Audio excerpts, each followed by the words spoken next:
Daniel Parrish. 8th degree black belt in the World Taekwondo Federation, 6th degree black belt in the American Taekwondo Association, 5th degree in the U.S. Chung Taekwondo Association, 5th degree in the United States Taekwondo Alliance, 5th degree in the Chung Sil Taekwondo Federation, and 3rd degree in Worldwide Hapkido Association, 2nd degree in Worldwide Krav Maga. Well, I started in Tang Sudo, trained with Chuck Norris for a while, and some of the old guys, Jeff Smith, Joe Lewis, all those guys. And then I switched to Taekwondo and started the Taekwondo journey.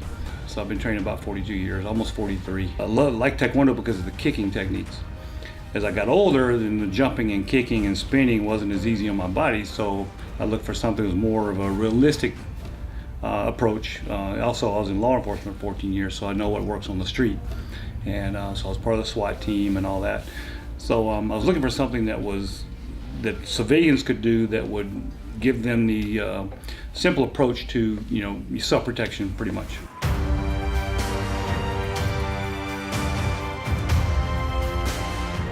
Krav Maga is a reality-based defense system. It was originally designed for the Israeli military.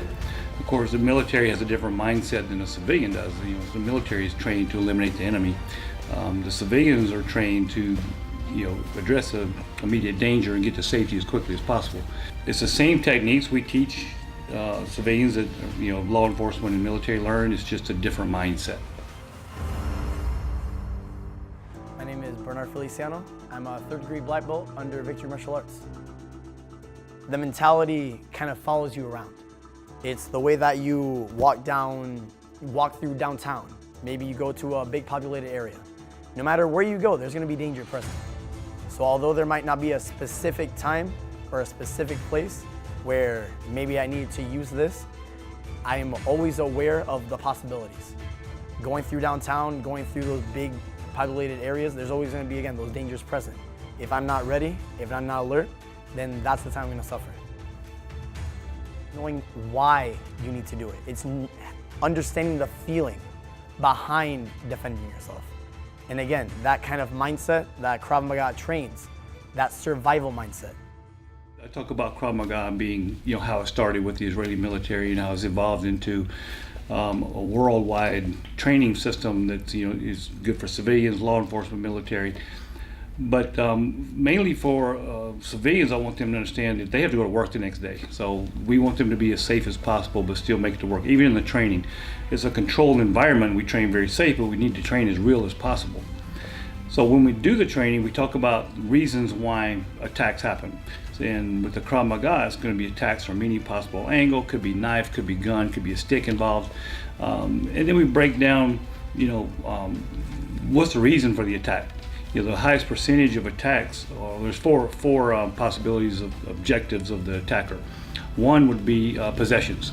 So we see that mostly on the street as, with money, car keys, purse, wallet, things like that. The second would be bodily harm, rape, torture, murder.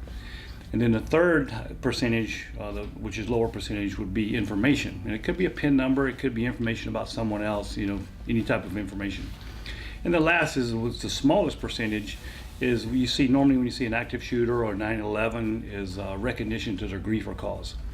So that's why they're in that order. So with the average person, we teach them to be aware of number 1 and number 2. Tactics. Everyone say defensive tactics. Defensive tactics, sir. Methods we use. Deflect. Intercept.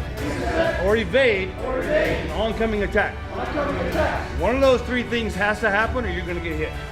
Yes, sir. You have to deflect the technique, you have to evade it, or you have to intercept it.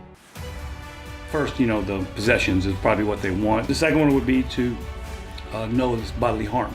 And I tell a lot of women, like, if somebody tells you to get in the car, don't get in the car and let them take you somewhere else and torture you and then kill you. They need to kill you right there if they're going to kill you. So do not get in the car with them.